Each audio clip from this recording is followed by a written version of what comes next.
बिहार विधानसभा चुनाव किसका क्या दांव?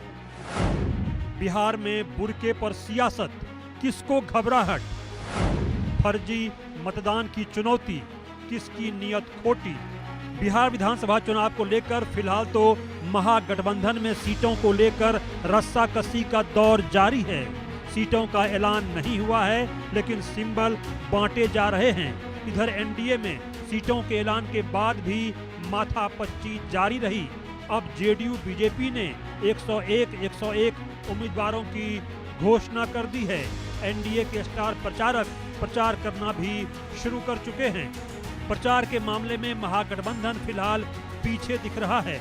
मुकेश सहनी की प्रेस कॉन्फ्रेंस बार बार टली। कांग्रेस और आरजेडी नेताओं को लगातार आपस में सीटों को लेकर बात करनी पड़ रही है। जब सीटों पर बात ही नहीं बनी है तो प्रचार कैसे हो? इधर बीजेपी महागठबंधन पर लगातार निशाना साध रही है। किसका शिगुफा, विकास के बदले बुर्का? बिहार में बुर्का पॉलिटिक्स, डिकोड फर्जीवाड़े की साजिश। बिहार विधानसभा चुनाव में पटना से सटे दानापुर में चुनाव प्रचार की शुरुआत करते हुए यूपी के सीएम योगी आदित्यनाथ ने कांग्रेस और आरजेडी पर जबरदस्त निशाना साधा। सीएम योगी ने कहा कि बिहार के विकास को रोकने के लिए आरजेडी और कांग्रेस ने फिर एक शरारत शुरू की है। विकास बनाम बुर्के की शरारत शुरू की गई है। आज जब बिहार को पहचान मिल रही है तो आपकी इस पहचान को फिर से धूमिल करने के लिए कांग्रेस और आरजेडी ने एक सगोपा छोड़ा है कि विकास नहीं बुर्का चाहिए।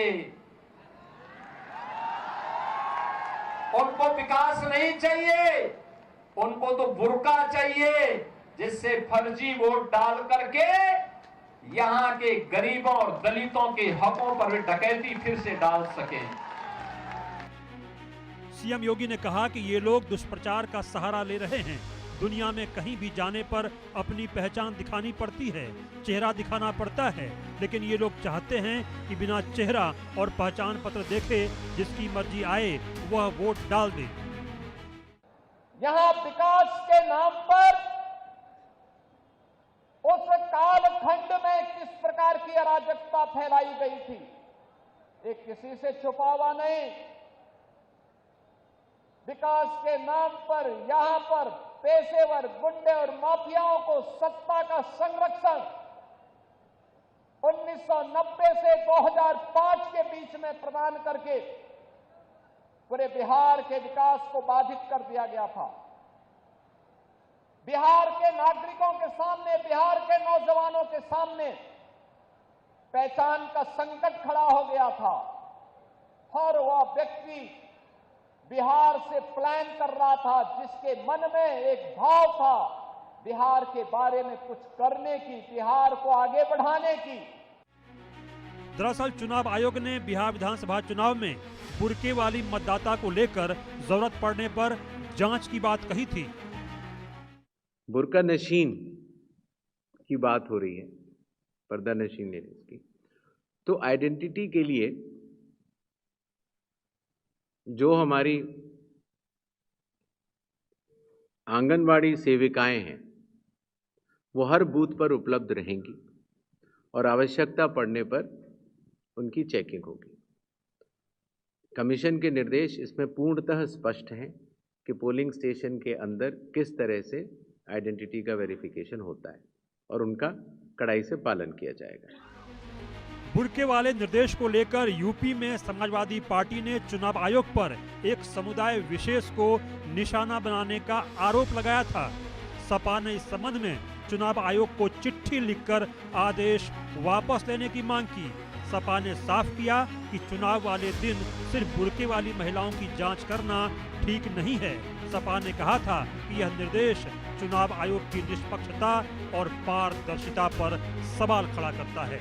इस नए नियम से देश में एक विशेष संप्रदाय के मतदाताओं को निशाना बनाया गया है, जो कि अलोकतांत्रिक और असंवैधानिक है।